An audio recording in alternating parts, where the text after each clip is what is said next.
اللهم صل على سيدنا محمد وعلى آل سيدنا ومولانا محمد كما صليت على إبراهيم وعلى آل إبراهيم وبارك على محمد وعلى آل محمد كما باركت على إبراهيم وعلى آل إبراهيم في العالمين إنك حميد مجيد.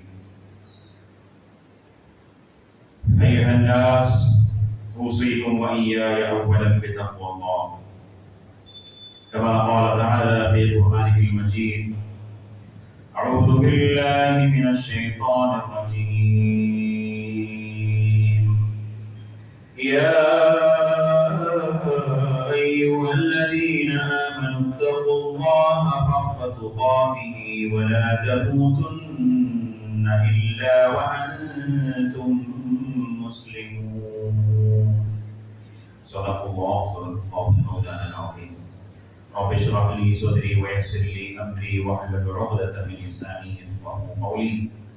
ان اريد الا الاصلاح ما استطعت وما توفيقي الا بالله عليه توكلت واليه انيب.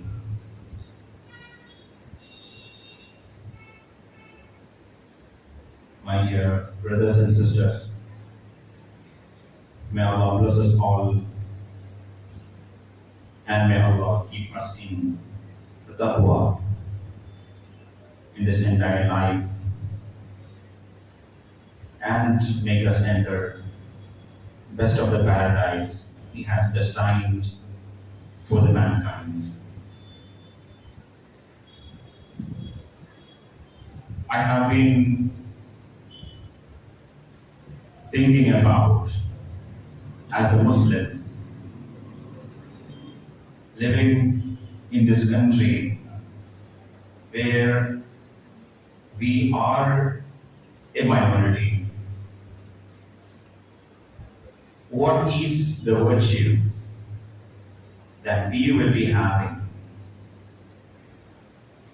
or what changes does a Muslim bring to this nation as a community, as an ummah, not only to this nation, but to the world by itself. If you have noticed, we have just completed the month of Dhul Hijjah and we have entered the new Islamic calendar. We are now at the 1447th year of Hijri calendar. And we have entered into the Muharram. What comes to our mind when Muharram comes is that it is one such month in Islam, in the culture of Arabia, as well as followed by the Islam, as commanded by the Prophet ﷺ, that it is one of those months that is pure and meant to be haram, which means purity. This month reminds us of our new year, which is Islamic New Year. What happens in the new year usually is that we take decisions. We think about our past year, and we also think about what is there to be achieved in the next upcoming years. For that purpose, we require a perspective towards understanding what Muharram is about. Muharram, as we know, is the first month in Islamic calendar, in the Islamic history calendar. So, when the scholars of Islam, when the Sahaba of Islam thought about a date at which we have to start our calendar. They have selected the month of Muharram as the start of the calendar based on several instances where it gives you many of the perspectives and the incidents that has happened in Muharram. I'm not going into the details of the incidents that happened in Muharram. Rather, when we talk about Muharram, it is based on the Hijrah in Islam. And when we talk about Hijrah in Islam, we know that Hijrah has happened in the time of Prophet Sallallahu Alaihi Wasallam. After many years of living in Mecca, the struggles, the way in which Islam was proponent, and the struggles that have been taken by the Prophet ﷺ and his companions to take up the preaching of Islam to a community who have never understood what the peace means. What we call as the Jahiliyyah is what have been pursued in all its forms in the Arabia at that point of time. They never understood what peace means, except when it is for the 4 months of the Haram, which is called as Al-Ba'at al-Guru in the Quran. So, Islam came with the idea that you are following, you are doing the ibadah, you are substituting yourself, submitting yourself to the n number of powers, that is doing no good to you. But at the same time, we are proposing that that is the only one which is Allah. This preaching of Islam has gone long and many years of struggle. And one day, the Hijrah has happened.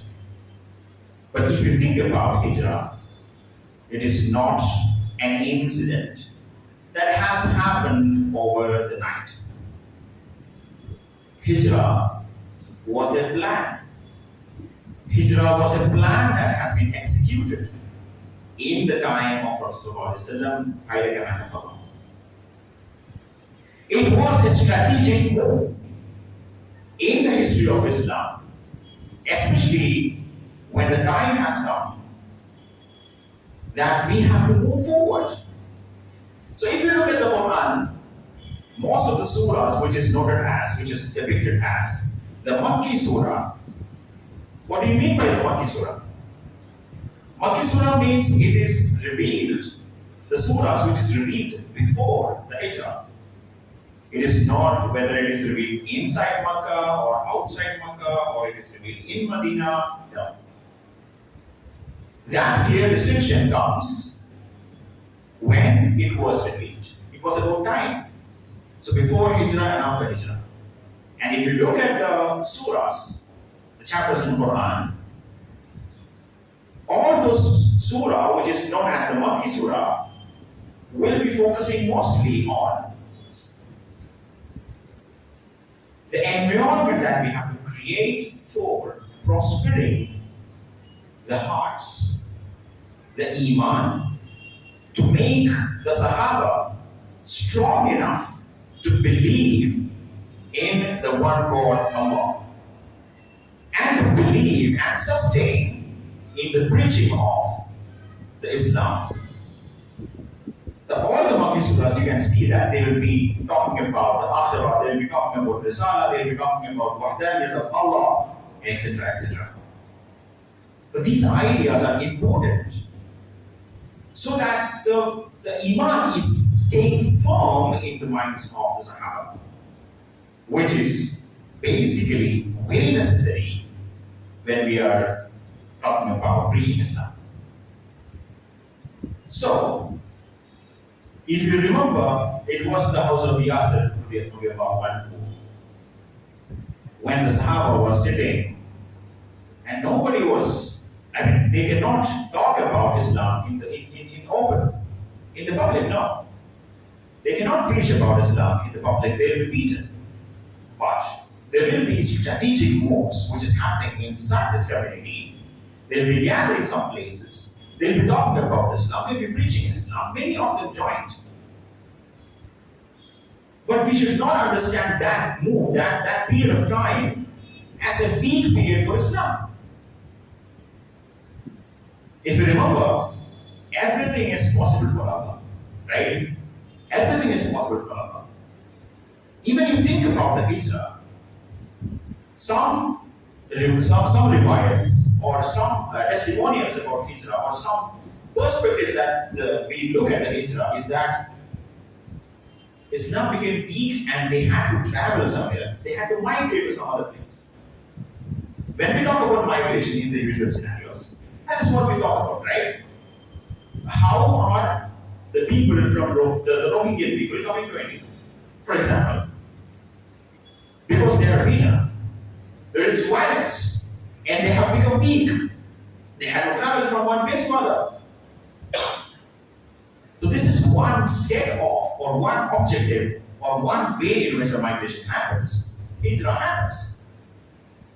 But not at the point when Rasulullah was not making the Hijrah, because Islam was weak at that point of time. This is the most important learning that we have to learn from the incident of Hijrah. The Hijrah happened. Just before that, something very interesting happened in the Islamic history, which is known as Isra and Miraj. Isra and Miraj has happened before Hijrah. We look at that expanded wisdom that Rasulullah has received through the Isra and Miraj. It is impossible for any human being to think about Isra and Miraj at that point of time. But Allah took Rasulullah from Makkah to the Masjid al-Aqsa, then to the seven heavens of the world, to the skies, and He made Rasulullah see almost everything about the Akhirah. Everything about the Akhirah, the paradise, the hellfire, the world, how it will look like at the end of the world. Everything was shown to Rasulullah as the first person to see that. He saw everything, which also make us to understand, which is also ascertaining that Allah subhanahu wa ta'ala is saying that I can do anything. I can convert every human being in this world to a Muslim. It's possible for me. Then happened Hijrah. Look at that sequence of incidents. So, if the Isra Miraj has happened before Hijrah, it was ascertaining the fact that Allah is possibly, everything is possible for Him, and He can make anything work for you. That is the miracle. That is the miracle that He once and again imposes and describes and showcases in the forms of many miracles throughout the prophets. Ibrahim alayhi salam, the fire. Namrud has come up with this idea that we will burn Ibrahim alayhi salam and we will throw him to this fire, which is huge fire. Ibrahim alayhi salam walked in, and Allah subhanahu wa ta'ala commanded to the fire, Kunu bardan ala Ibrahim. Ya naru kuni bardan ala Ibrahim. O fire, please be cool and warm for Ibrahim alayhi salam. It have become cool. There is no hot. The fire without hot. The fire without heat. We cannot even think about that. made it possible that even this world, however it is functioning at this scenario, right? However it is functioning, it is possibly turned upside down with the power of Allah subhanahu wa ta'ala. It is possible. He is making it evident through his miracles. And Isra Miraj was one of his miracles that he took Rasul from this world to the seven heavens. But that's exactly where we have to think about. We have to think about what it means. What it means about Hijrah. That is the main, most important message that we have to take up about the idea of Hijrah. Rasulullah sallallahu alaihi wasallam says, "لا تنقطع الهجرة حتى تنقطع التوبة." Meaning that up to when the tawbah is stopped, the hijrah will not stop in this world. And in the continuance of the hadith, it says that the tawbah will never stop until the qiyamah comes. Meaning that the hijrah will happen again and again and again in the history of Muslims. So, hijrah was not about the weakness of Islam or the Muslim community at that point of time. Rather, it was about we have to set up the new step, the forward. We have stepping forward. If we think about the Treaty of Aqaba, which happened just after the Hijrah, right? So, what happened after that is that Fath Makkah. So, a group of people who is migrating from the Makkah to Medina, that's a plan. Aqaba, the Treaty of Aqaba happens there, and it was violated by the Makkans and the Quraysh, and they had to come back. The Muslims, the Rasul sallallahu alaihi wasallam, come back to Makkah to make the most incredible event in the history of Islam, which is Fath Makkah. What happens with the Fath Makkah? That he establishes the rule of Islam, the power of Islam to be administered in the territory of Makkah. So if you think about Hijrah as a weak strategy, no, it was a plan altogether. It was a plan altogether. We think about the plans and strategies, right? We do have strategies for our personal growth, for our family. We do plan about all these things. But at the same time, looking at this thing and the broader perspective about the community, about the perspectives, about the Islam, about the Ummah, if you think about that, we don't have strategies for Islam. As a community, we don't have strategies for Islam. We don't have strategies for Ummah. We are just surviving in this world. And the Muslims are not supposed to be surviving in this world, rather to become the leaders of the world. And that is one of the prophecies of the Prophet ﷺ, that the Muslims will be ruling this world towards the end of this world. That is what the world is upcoming. The upcoming world, the upcoming future of the world is in the ruling of Muslims. That will certainly happen.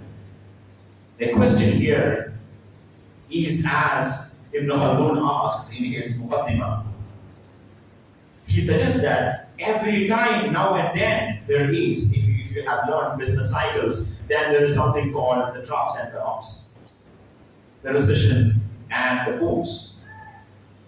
This is the history of mankind. There will be ups and downs, there will be recessions, there will be booms, everything.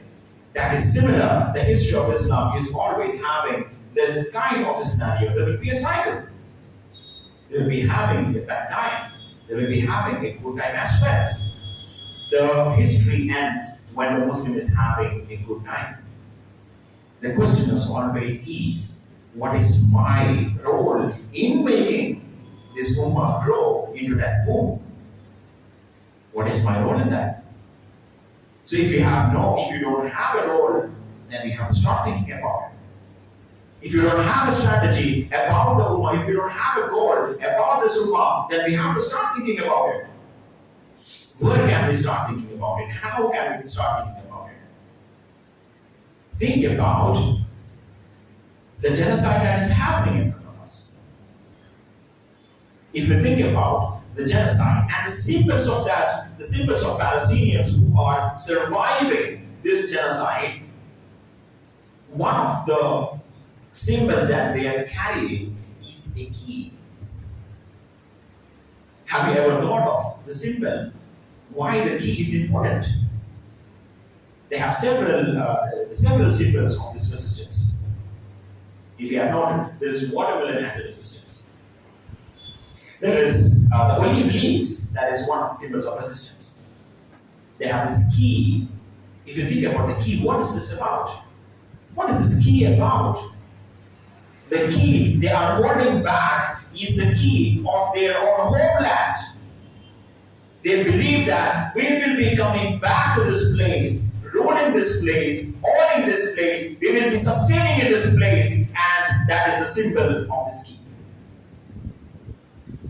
So if we think about resistance movements, we can learn a lot from those resistance movements. If when we talk about the resistance as well as in the context of an Indian Muslim, we are also going through many of these instances in India. If you take the newspaper every day, almost every day, you can see that some of the other lynching has happened. Some of the other violence has happened. The house is demolished because his name is Muslim.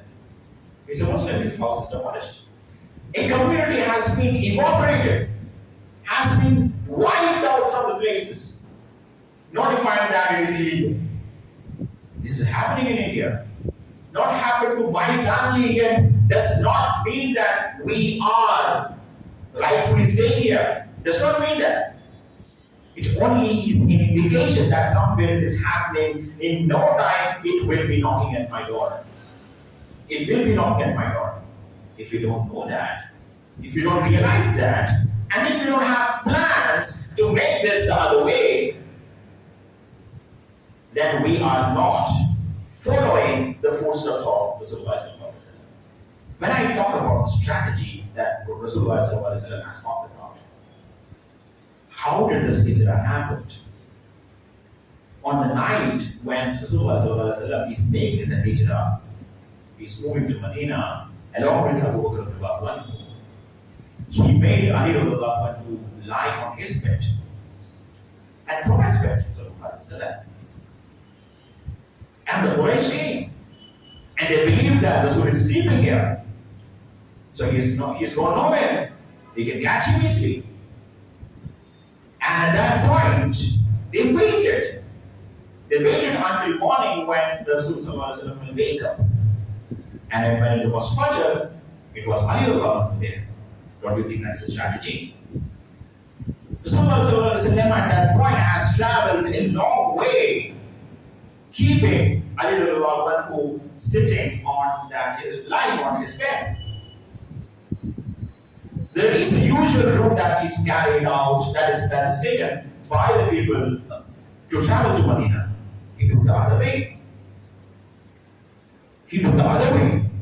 Which was difficult to travel. It is not an easy path. He took the other way. So everybody will think if he is going to Medina, he will be going this way. And they started following him in this way, and Rasul was the other way. This is strategy. This is not a strategy about the day of Hijrah. It was a strategy of a number of months, a number of years that they have been practicing for this one. If you read about this hijrah in the tafsir of Amirullah, you can see that there is a count of the families that have been traveling to Medina. It was somewhere around 250 families. 250 families, or less than that one. You think about that, it is a small crowd, but this small crowd was ready to go like this. Today we have to go, yes, ready. So, if you don't plan for this one, these 250 families will not be with you. will not be with you. So there was a strategy. And once you reach there was already people who were ready to receive this ummah, these 250 families, along with Rasulullah sallallahu alaihi wasallam, giving everything, and they are born Ansar. They are born Ansar. So, once that has happened, then the Treaty of Aqaba has happened. And in the Treaty of Aqaba, when the Treaty of Aqaba was happening, Umar was the one who was the most arrogant one. He was saying, no, I will not do this. If you read about the Treaty of Aqaba, how it happened, almost everything was agreed upon. Rasul was like, okay, go ahead, no problem. We'll remove the word Rasulullah. Yes, okay, Ibn Muhammad. I am Muhammad ibn Abdullah. Okay, that's it. He was agreeing to almost everything in that treaty. But the treaty was also a plan to come back to Makkah, to rule Makkah. So sometimes there will be setbacks. There will be setbacks. Sometimes there will be strategies that we think that it is going to be affecting us badly, or we are taking a step back. But realize that every time when we are doing this,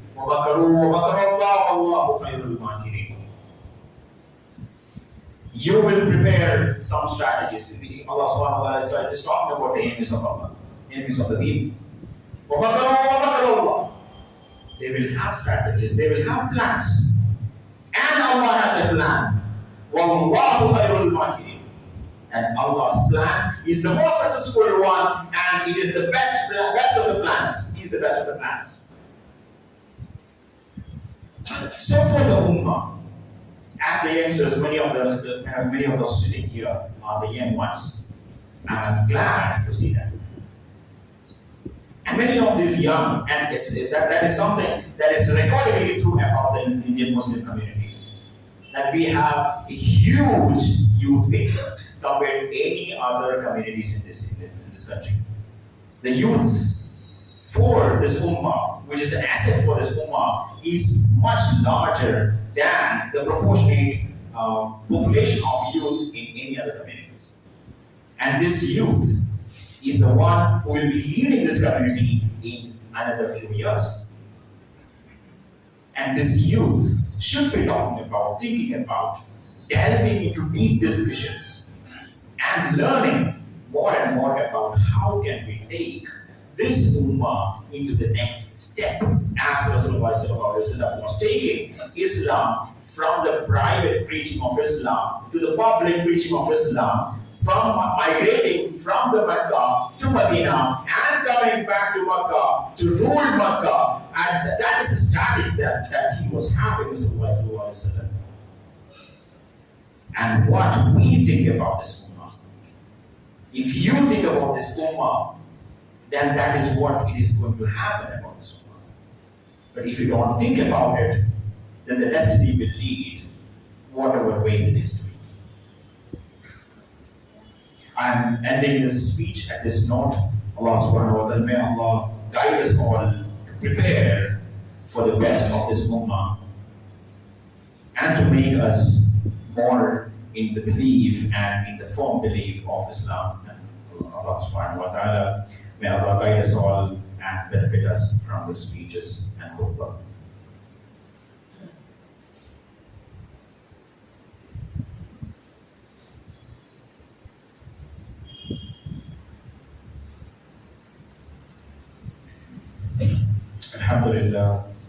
Alhamdulillah Rabbil Alameen, as-salatu was-salamu ala Rasulihil Ameen wa ala alihi wa sahbihi ajma'in, amma ba'd. Allahumma salli ala Sayyidina Muhammadin wa ala ali Muhammad kama sallaita ala Ibrahim wa ala ali Ibrahim innaka Hamidum Majid. Ya ayyuhan nas, usikum wa iyaya thaniyan bittaqwallah. My dear brothers and sisters, I advise myself and you all once again to live a life of taqwa and iman in this entire footsteps of our lives. May Allah help us in understanding how, as a Muslim, to be living in this country, and how can we learn from the teachings of Rasulullah, especially in this new year of Hijrah, new year of Muharram. Something that we have to learn and take decisions about learnings is something important at this point. So, I would be advising all of us to read more about the history of Islam, to learn more about history of Islam, especially about the Hijrah in this upcoming few days, if you can. That will make us more strong, and it will strengthen our iman, and it will strengthen our vision about this ummah. May Allah make us all include in those people who have a vision about this ummah and strongly and firmly standing for the ummah in all the aspects of life. May Allah make us more the people of sacrifice, and the people who have vision and strategies, and the people who will come forward to fight for Islam in any ways it is possible, in whatever means it is possible.